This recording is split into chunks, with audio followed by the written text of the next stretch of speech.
I have always been a storyteller, and this is something I tell school audiences whenever I present, that I interrupted my father whenever he read to me when I was little, and he was reading books like The Hobbit, Wind in the Willows, and I would stop him in the middle and say, actually, this is what happened. And I'd take a character and I'd tell the story from their perspective. And so I think of that as kind of the formative moments of my childhood, and just the tradition. I think everyone who knew about that could see that I would become a writer one day. And I've been writing, telling stories, and then writing ever since. I wrote my first novel when I was in 7th grade, and I owe my 7th grade ELA teacher, Lisa Plord, for that, because she encouraged me, she challenged me to write a novel, having read some of my stories. And I continued to write novels just for pleasure, just for myself, for many years. I first began trying to get published a little bit before my son was born in 2007, and didn't have much luck, and kept trying, kept writing, because I love to write. And then when he began reading middle grade fiction, I began writing it because I love the genre. And I just found the books that he was reading so exciting and so thrilling. And that's how I came up with my debut novel, The Mad Wolf's Daughter, which was published in 2018. And I think of it as a book that really links me with so many of my interests. It's the story of a medieval girl with a sword who rushes off through a Scottish landscape to rescue her family from being hanged for their crimes.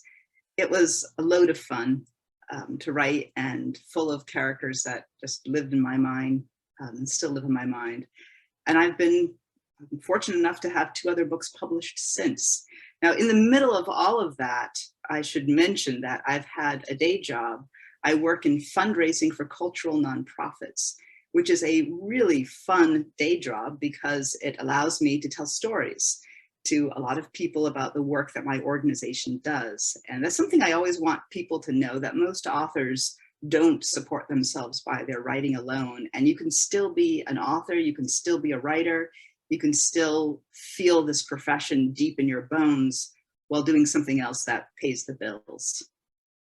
That's kind of my summary of my background. It's ongoing, all of that still. I'm working on my next novel and still doing my day job and having fun with both. Good. Sounds like you're living the charmed life, the dream. As much as anybody is here post 2020.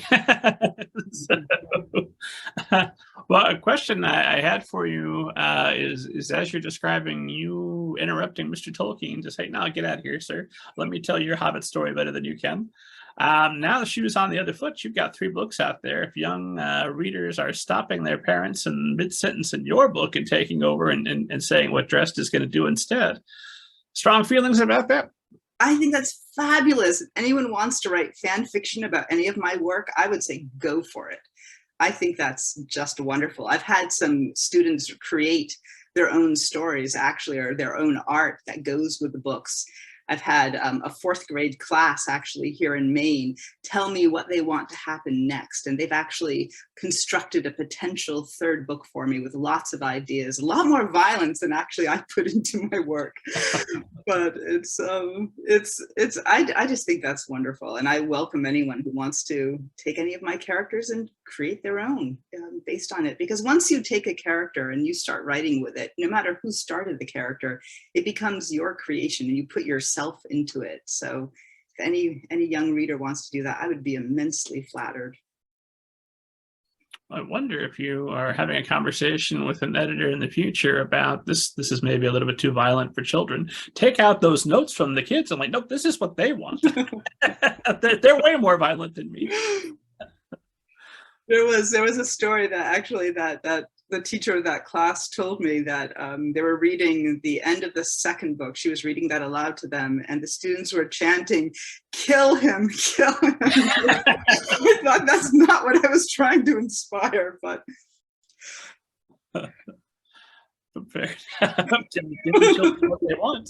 I have warmth in my books. I have scenes of great human compassion. Compassion is big in those books, but whew. We all know that's just the filler you have to read to get to the